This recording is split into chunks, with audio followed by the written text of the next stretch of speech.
Hi friends, in this video we are going to discuss about GDP and GNP. This is one of the hottest topics of UPSC. So friends, let's start this video. और जो इस video को हिंदी में देखना चाहता है, link description box में है. So friends, let's start with this video. So what is GDP? So when I talk of GDP friends, first of all, I am talking about domestic income in this case.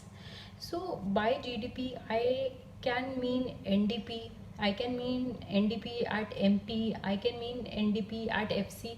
That is not the concern. Whenever UPSC asks you between the difference between GDP and GNP, basically they are concerned about the difference between the domestic income and the national income.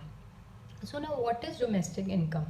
Domestic income is the value of goods and services produced within a country's domestic territory in a year. So friends, value of goods and services means that price into quantity. That means that is the value of the goods and services produced. So whenever we have to calculate value, we know that we have multiplied by a price quantity.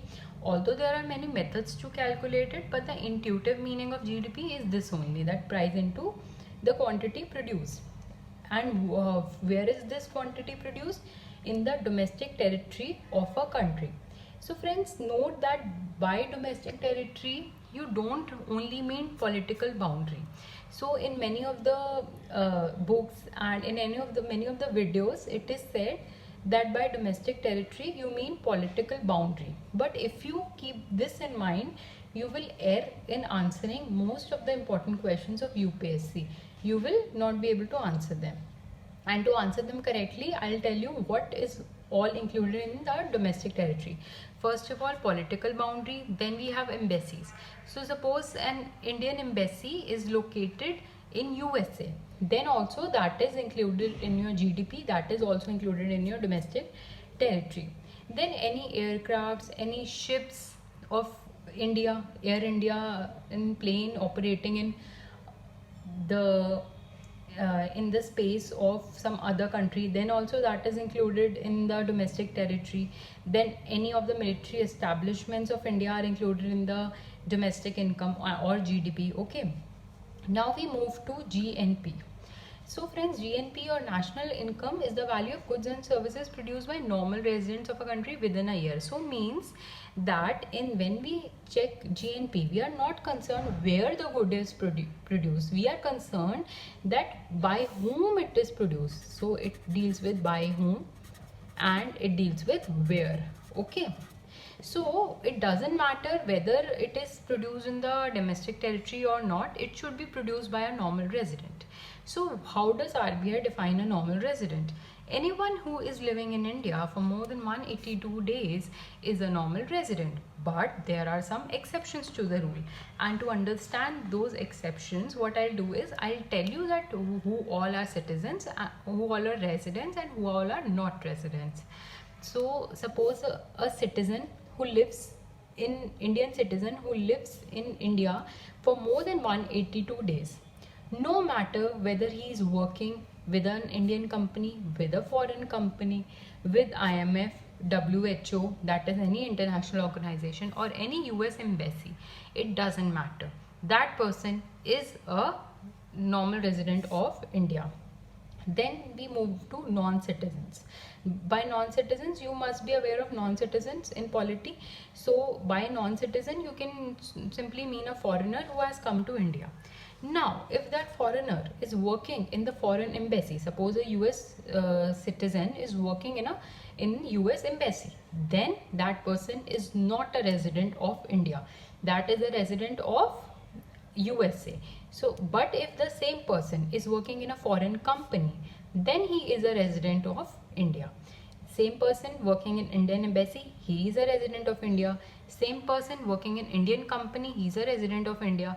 Same person working in IMF or WHO living in India more than 182 days, he is a normal resident of India. But if that person is a border worker who comes to India, works at night goes back to his country, then he is not a normal resident of India.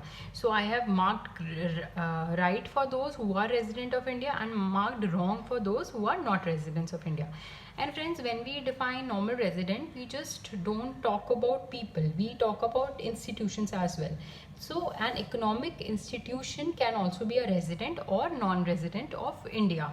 So IMF and all the international organizations are not residents of India. Similarly, embassies of outside India are not a resident of India, but foreign companies that are incorporated in India are residents of India. Now it's time to look at a concept, NFIA. So friends, this is the formula for the relationship between GDP and GNP. GDP plus NFIA is equal to GNP. Now what is this NFIA? So suppose friends, there is a resident of India who has a company abroad. So what is happening? He is fetching some profits from abroad. So these profits are income from abroad. They are earned by the resident of India, but at the same time they are earned from abroad. So this is factor income from abroad. Similarly, if there is a person who has a company in India but who is a resident of USA, then that person is fetching profits from India and taking it abroad. So that person is getting factor payments from abroad. So that India is paying payments to abroad. So this is factor payments. And when I take the net of it, so the formula for NFIA is, the formula is factor income from abroad minus factor payments to abroad. This is the formula for NFIA. So did you understand what is NFIA? Okay. So GDP plus NFIA is equal to GNP, and friends, it is an often question asked that what is greater, GDP or GNP? So friends, it depends if my NFI is positive or negative. If it is positive, then my GNP is greater. If it is negative, then my GDP is greater. And one of the thing to notice, there are questions which deal with whether GDP, whether a thing is added in GDP or GNP. I have made a separate video on that for practice questions. Although that video is available in Hindi, if you want to have that video in English, do let me in the comment section, either of this video or on that video. Then I'll come up with an English version of the practice questions if you want it. However, if it's clear, then we are good to go. So friends, this was the basic difference with GDP and GNP. If you have any doubts, do let me know in the comment section, and do subscribe to my channel for future such videos, and please do liking and commenting so that it gives me an impression that you are actually following my videos, and then I can come up with future such videos. Thank you so much friends.